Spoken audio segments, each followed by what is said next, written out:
अब रुक करते हैं हरियाणा का और हरियाणा के मुख्यमंत्री नायब सिंह सैनी ने कई बैठकें ली। इन बैठकों में सीएम सैनी ने प्रशासनिक और विकासात्मक योजनाओं की समीक्षा भी की। उन्होंने अधिकारियों को स्पष्ट निर्देश दिए कि किसी भी विद्यार्थी की स्कॉलरशिप राशि न छूटे। पंचकुला में क्षतिग्रस्त वाटर पाइपलाइन की मरम्मत कार्य तुरंत ही शुरू हो और ढोसी पहाड़ी रोपवे परियोजना का तेजी से पूरा किया जाए।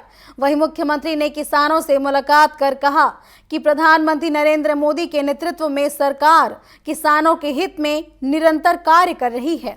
और इस पर आइए देखते हैं हमारी एक खास रिपोर्ट।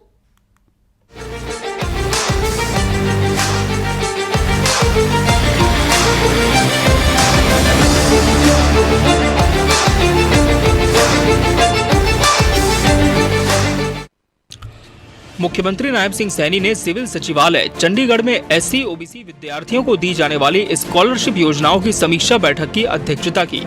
उन्होंने कहा कि ये सरकार की जिम्मेदारी है कि कोई भी मेधावी जरूरतमंद छात्र आर्थिक तंगी के कारण अपनी पढ़ाई बीच में न छोड़े। मुख्यमंत्री ने अधिकारियों को निर्देश दिए कि विद्यार्थियों को स्कॉलरशिप योजना की जानकारी समय पर उपलब्ध कराई जाए और इस कार्य में किसी प्रकार की लापरवाही न की जाए। उन्होंने कहा कि हर स्कूल और कॉलेज में सूचना बोर्ड लगाए जाएं, जिन पर सभी छात्रवृत्ति योजनाओं की पूरी जानकारी साफ साफ लिखी हो, ताकि विद्यार्थियों को फॉर्म भरने और आवेदन की प्रक्रिया में कोई कठिनाई न हो। मुख्यमंत्री ने अधिकारियों को निर्देश दिए कि वे योजनाओं की ग्राउंड मॉनिटरिंग करें और समय समय पर समीक्षा रिपोर्ट तैयार कर सरकार को सौंपें, ताकि प्रदेश सरकार अपनी 40% की हिस्सेदारी विद्यार्थियों के खातों में डाल सके और शेष 60% केंद्र की हिस्सेदारी सीधे डीबीटी के माध्यम से विद्यार्थियों के खाते में आ सके।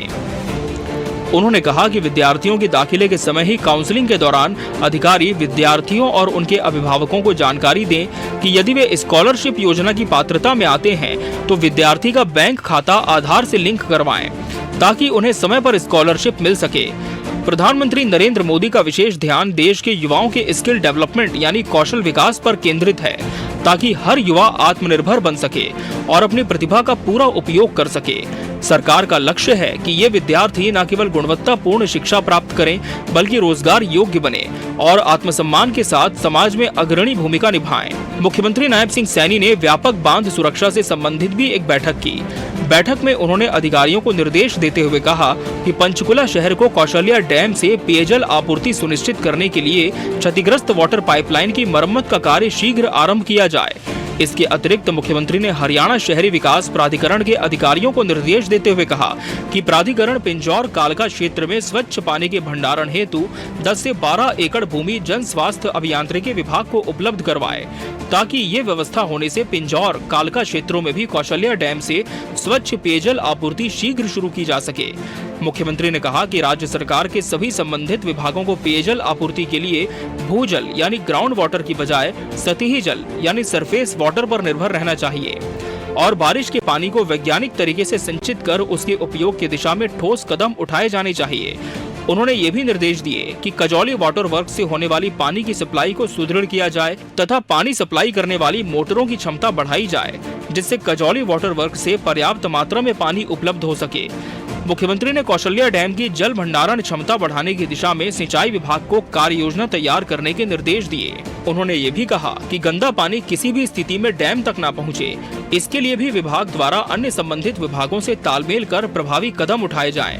बैठक के दौरान मुख्यमंत्री ने पंचकुला के कौशल्या डैम, सिरसा के O2 हेड और यमुनानगर स्थित हथनी कुंड बैराज की स्थिति की समीक्षा की और विशेषज्ञों के स्वतंत्र पैनल द्वारा बांधों के मूल्यांकन के निर्देश दिए, ताकि इन बांधों की मजबूती और सुरक्षा सुनिश्चित की जा सके। मुख्यमंत्री नायब सिंह सैनी की अध्यक्षता में ढोसी हिल रोपवे प्रोजेक्ट को लेकर एक महत्वपूर्ण बैठक आयोजित की गई, जिसमें पर्यटन विरासत मंत्री डॉक्टर अरविंद शर्मा ऑनलाइन माध्यम से जुड़े। मुख्यमंत्री नायब सिंह सैनी ने कहा कि हरियाणा सरकार राज्य के पर्यटन स्थलों को वैश्विक पहचान दिलाने के लिए निरंतर प्रयासरत है। उन्होंने कहा कि पर्यटन केवल मनोरंजन का माध्यम नहीं, बल्कि स्थानीय विकास, रोजगार सृजन और सांस्कृतिक धरोहर के संरक्षण का सशक्त माध्यम है। बैठक में अधिकारियों ने बताया कि ढोसी हिल रोपवे परियोजना लगभग 57 करोड़ रुपए की लागत से विकसित की जा रही है, जिसके तहत इस क्षेत्र को विश्व स्तरीय पर्यटन स्थल के रूप में तैयार किया जाएगा। प्रस्तावित रोपवे की लंबाई लगभग 870 मीटर होगी। रोपवे के निर्माण से ढोसी पहाड़ी तक पहुंचना आसान होगा, जिससे देशी विदेशी पर्यटकों की संख्या में वृद्धि होगी।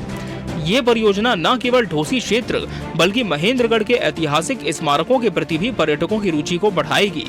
बैठक में महेंद्रगढ़ किला, माधोगढ़ किला और बावली के पुनर्विकास पर भी चर्चा की गई। सुझाव दिया गया कि बावली को रानी महल के रूप में विकसित किया जाए ताकि वहां मेहंदी और सांस्कृतिक आयोजनों का आयोजन हो सके। मुख्यमंत्री ने इस प्रस्ताव का समर्थन करते हुए कहा कि ये पहल स्थानीय रोजगार और पर्यटन विकास को नई दिशा देगी। उन्होंने इस परियोजना को पीपीपी मॉडल यानी पब्लिक प्राइवेट पार्टनरशिप के तहत विकसित करने का सुझाव दिया। मुख्यमंत्री नायब सिंह सैनी ने अपने सरकारी आवास संत कबीर कुटीर में किसानों से बात करते हुए कहा कि केंद्र और प्रदेश सरकार प्रधानमंत्री नरेंद्र मोदी के नेतृत्व में निरंतर किसान हित में कार्य कर रही है। आज कुरुक्षेत्र, यमुनानगर समेत कई क्षेत्रों से अनेक किसान दीपावली के अवसर पर गन्ने का एमएसपी बढ़ाने पर मुख्यमंत्री का धन्यवाद करने आए थे। गन्ने का एमएसपी बढ़ाने से गदगद हुए किसानों ने मुख्यमंत्री नायब सिंह सैनी और उनके माध्यम से प्रधानमंत्री नरेंद्र मोदी का आभार जताया और कहा कि दीपावली के अवसर पर बिना मांगे एमएसपी बढ़ाना किसानों के लिए सबसे बड़ा तोहफा है। उन्होंने कहा कि राज्य सरकार ने अगेती किस्म के गन्ने का रेट 400 रुपए प्रति क्विंटल से बढ़ाकर 415 रुपए प्रति क्विंटल और पछेती किस्म का रेट 393 रुपए प्रति क्विंटल से बढ़ाकर 408 रुपए प्रति क्विंटल करके किसानों की आय बढ़ाने की दिशा में कदम उठाया है। उन्होंने कहा कि गन्ने के समर्थन मूल्य में की गई बढ़ोतरी किसानों की मेहनत और समर्पण को सम्मान देने के साथ साथ उनकी आर्थिक स्थिति को और मजबूत करेगी। मुख्यमंत्री सैनी ने कहा कि हरियाणा सरकार का ये निर्णय न केवल किसानों के हित में है बल्कि राज्य की कृषि अर्थव्यवस्था को भी नई गति प्रदान करने वाला है। उन्होंने कहा कि हमारी सरकार किसानों के कल्याण के लिए प्रतिबद्ध है। गन्ना किसानों को देश में सबसे अधिक समर्थन मूल्य देकर हम उनके जीवन में समृद्धि और खुशहाली लाने का प्रयास कर रहे हैं। मुख्यमंत्री नायब सिंह सैनी ने ये भी कहा कि सभी 24 फसलों की खरीद एमएसपी पर करने वाला हरियाणा देश का पहला राज्य है।